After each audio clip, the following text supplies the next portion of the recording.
Alhamdulillah, wassalatu wassalamu ala rasulillah Sayyidina wa maulana Muhammad ibni Abdullah wa ala alihi wa sahbihi wa man tabi'ahu wa mawala. Ashhadu an la ilaha illallah wahdahu la syarika lah, wa ashhadu anna sayyidana Muhammadan abduhu wa rasuluh la nabiyya ba'dah. Allahumma salli wa sallim wa barik ala sayyidina wa maulana Muhammadin nabiyil ummi wa ala alihi wa sahbihi wa barik wa sallim. Wa qala ta'ala fil Qur'anil azim wa huwa asdaqul qailin, a'udzu billahi minasy syaithanir rajim. Ya ayyuhalladzina amanu taqullaha haqqa tuqatih wa la tamutunna illa wa antum muslimun. Wa qala ta'ala fi ayatil ukhra, ya ayyuhalladzina amanu taqullaha wa qulu qawlan sadida yuslih lakum a'malakum wa yaghfir lakum dzunubakum wa may yuti'illaha wa rasulahu faqad faza fawzan 'azima. Ibadallah, usikum wa nafsi bi taqwallah wa ta'atihi faqad fazal muttaqun. Hadirin jamaah salat Jumat yang dimuliakan oleh Allah Subhanahu wa taala. Hari ini adalah hari Sayyidul Ayyam, penghulu hari, hari Jumat, hari yang paling baik di antara hari-hari yang diberikan oleh Allah Subhanahu wa taala. Dengan senantiasa meningkatkan kualitas keimanan takwa kita kepada Allah Subhanahu wa taala, dengan mendengarkan wasiat-wasiat takwa, wasiat-wasiat keimanan yang akan khatib sampaikan di siang Jumat yang dimuliakan oleh Allah Subhanahu wa taala ini. Khatib ingin menyampaikan, terutama untuk menasihati diri khatib pribadi dan umumnya untuk para jamaah Jumat yang dimuliakan oleh Allah Subhanahu wa taala, dengan tema 4 tempat mengistirahatkan hati. Kata para ulama, 4 tempat mengistirahatkan hati. Yang pertama adalah mencari teman yang soleh, mencari teman yang dekat kepada Allah, yang tujuan hidupnya untuk beribadah, yang kalau orang soleh itu menjalani hidup hatinya dekat dengan Allah, hatinya terikat kepada akhirat. Wa ma khalaqtul jinna wal insa illa liya'budun. Tidak aku ciptakan jin dan manusia itu, kata Allah, melainkan untuk beribadah kepada Allah Subhanahu wa taala. Orang yang soleh yang tujuan hidupnya inna salati, sesungguhnya salatku, wa nusuki, ibadahku, wa mahyaya, hidupku, wa mamati, matiku, lillahi rabbil alamin, hanya untuk Allah Subhanahu wa ta'ala. Cari orang soleh yang semacam ini, temani dia, dekati orang yang soleh ini. Kalau dia beribadah, maka dengan ibadah yang dikerjakan akan menelurkan, akan mengakibatkan hal-hal positif kepada kita. Kita juga bisa ikut ibadah dia, kita juga bisa rajin ibadah kepada Allah Subhanahu wa ta'ala. Ketahuilah wahai saudaraku, andai ada 40 orang soleh kita berteman hidup di dunia ini, ketika kita mati, orang soleh itu datang menyolati kita sebagai solat jenazah, datang 40 orang soleh itu menyolatkan kita, maka kata Rasulullah sallallahu alaihi wasallam, orang yang wafat itu, yang disolati 40 orang yang soleh itu, wajib mendapatkan syafaat Rasulullah sallallahu alaihi wasallam. Jangan-jangan di kontak kita tidak ada 40 orang soleh. Jangan-jangan yang ada di HP kita tidak ada 40 orang soleh. Maka kita mesti hati-hati. Maka kita mesti cari teman yang mendekatkan kita kepada Allah Subhanahu wa ta'ala.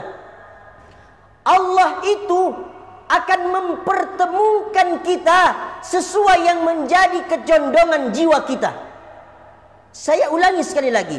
Allah itu akan mempertemukan seseorang sesuai dengan kecondongan apa yang dilakukan oleh seseorang itu. Kalau kamu tujuannya akhirat, tidak mungkin Allah akan pertemukan engkau dengan orang yang ahli dunia. Tidak mungkin orang diskotik, ahli diskotik dipertemukan oleh Allah dengan ahli Al-Quran, kecuali Allah sedang mengatur hidayah untuk orang yang ahli diskotik ini. Maka oleh karena itu, orang yang soleh itu adalah tempat untuk kita mengistirahatkan hati. Orang yang soleh itu sangat bermanfaat dalam kehidupan kita. Maka dengan kesolehannya akan menelurkan, akan menghadirkan nilai-nilai positif untuk kita lebih taat lagi beribadah kepada Allah Subhanahu wa ta'ala. Itu yang pertama. Yang kedua, kata para ulama, untuk mengistirahatkan hati adalah majelis ilmu. Tujuan daripada ilmu itu adalah untuk menghidupkan iman. Maka seseorang itu ketika mencari ilmu mesti memperhatikan adab dan akhlaknya. Man talaba ilman, siapa yang mencari ilmu, yubtaghu bihi wajhullah, yang semestinya mencari kemuliaan Allah. Tapi orang ini hanya mencari ardan minad dunya, hanya dunia yang ingin dia dapatkan. Lam yajid irfal jannah. Maka orang yang mencari ilmu yang semacam ini tidak akan mencium bau surganya Allah Subhanahu wa ta'ala. Fungsi daripada ilmu itu adalah menghidupkan hati yang mati dan membasahi jiwa yang kering. Sampai-sampai Rasulullah mengumpamakan orang yang mencari ilmu itu, orang yang duduk dalam majlis ilmu itu, seperti air hujan, kata Rasulullah. Bagaimana dengan air hujan itu? Apa fungsinya? Menghidupkan yang mati dan membasahi yang kering. Kalau kita hadir dalam majlis ilmu, kita belajar ilmu agama, itu berarti menandakan bahwa Allah sedang membuat perkara, Allah sedang menghidupkan hati kita yang mati dan membasahi jiwa kita yang kering. Maka kita mesti memperhatikan adab ketika mencari ilmunya Allah Subhanahu wa ta'ala. Dulu ada majelis ulama, santrinya ikut mengaji. Ketika firman Allah dibunyikan, ketika sabda Rasulullah dilantunkan, tiba-tiba ada binatang berbisa yang menyengat dirinya. Ada kalajengking yang menyengat dirinya. Lalu orang yang di belakang dia berkata, itu adalah ada kalajengking. Apa kata dia? Shh, jangan ribut. Firman Allah sedang dibicarakan, sabda Rasulullah sedang bicarakan. Aku malu kepada Allah, aku malu kepada Rasulullah sallallahu alaihi wasallam. Sehingga ilmu yang didapatkan bermanfaat. Orang sekarang ketika dia mau memperhatikan ilmu dan akhlak, ketika hadir dalam majelis ilmu, maka itu akan membuat positif dalam hidup kita, akan bertambah ketaatan kita kepada Allah Subhanahu wa ta'ala. Maka yang kedua, kata para ulama, tempat untuk mengistirahatkan hati adalah hadir dalam majelis ilmu. Orang yang menuntut ilmunya Allah Subhanahu wa ta'ala itu mulia, spesial di hadapan Allah Subhanahu wa ta'ala. Man salaka tariqan yaltamisu fihi ilman, sahalallahu lahu bihi tariqan ilal jannah. Barang siapa orang yang menempuh satu jalan untuk menuntut ilmu, belajar agama, memperbaiki diri untuk lebih baik lagi, maka Allah akan mudahkan jalan masuk surganya Allah Subhanahu wa ta'ala. Itu yang kedua, kata para ulama. Yang ketiga, tempat mengistirahatkan hati adalah hobi membaca Al-Quran. Senang membaca Al-Quran. Sedikit-sedikit mulutnya basah dengan Al-Quran. Sedikit-sedikit lisannya basah dengan Al-Quran. Sering berinteraksi dengan Al-Quran. Kalau bapak mau tahu hati itu sedang sakit atau hitam, jangan di USG, jangan di MRC, jangan. Cukup kita buka Quran digital, kita putar Quran itu, apa interaksi dengan hati kita. Kalau kita menikmati bacaan Al-Quran itu, berarti hati itu kondisi bersih. Kalau ketika Al-Quran itu diputar, tapi kita tidak menikmati bacaan-bacaan Al-Quran itu, bahkan ketika membaca Al-Quran tidak terasa nikmat, disitulah hati kita hitam, disitulah hati kita sedang sakit. Orang yang tak mau membaca Al-Quran itu, kata Rasulullah, hatinya adalah hati kuburan. Orang yang di dalam rumah, orang rumah itu tidak dibacakan Al-Quran, orang yang di dalam rumah itu tidak membaca Al-Quran, maka rumah itu adalah rumah kuburan. Berapa banyak orang-orang yang beriman kepada Allah, tapi rumahnya adalah rumah kuburan. Kenapa? Karena tidak hobi lagi membaca Al-Quran. Mungkin Quran di rumah itu saking lama tidak dibuka, berdebu dia. Maka orang yang baca Al-Quran itu sangat-sangatlah mulia di hadapan Allah Subhanahu wa ta'ala. Man qara'a harfan min kitabillah falahu hasru hasanat. Orang yang membaca Al-Quran itu satu huruf, maka pahalanya 10, dibalas 10 kebaikan oleh Allah Subhanahu wa ta'ala.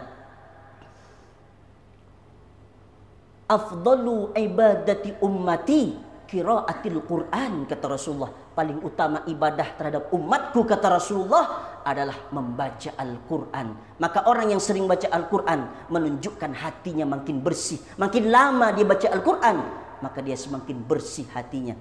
Orang yang tidak berinteraksi dengan Al-Quran, tidak meningkatkan kualitas dan kuantitas saat membaca Al-Quran, maka disitulah hati seseorang mukmin yang beriman kepada Allah itu sedang sakit.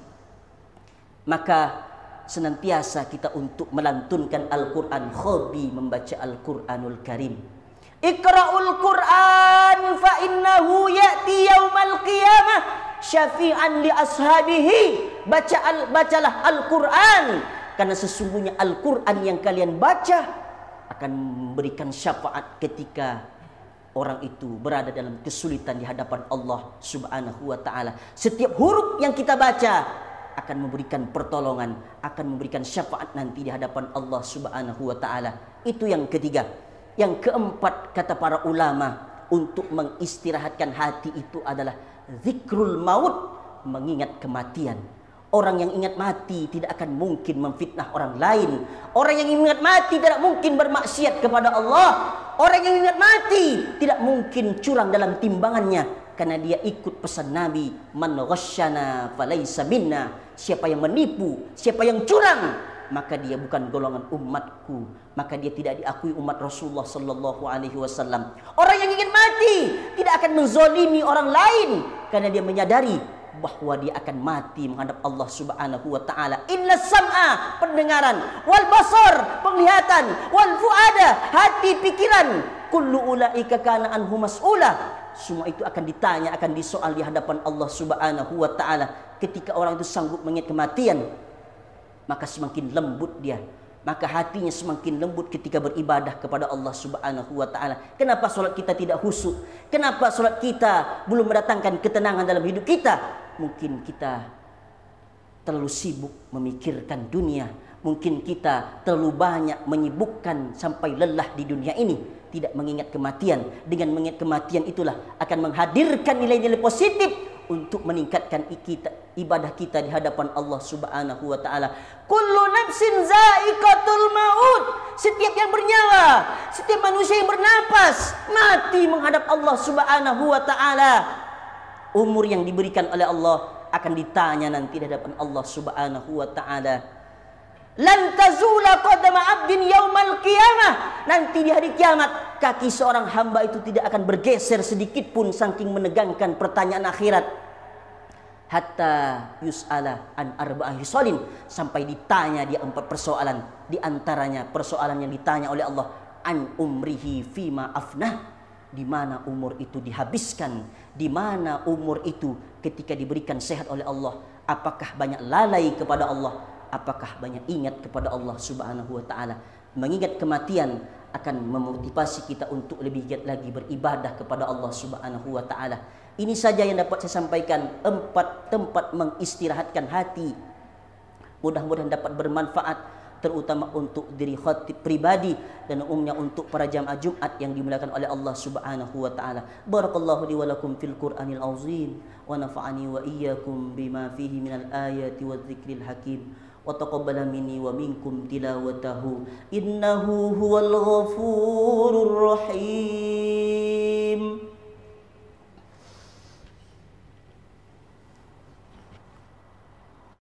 سبيل الدموع سبيل مريح تنهدى يا صاحي كي تستريح وبث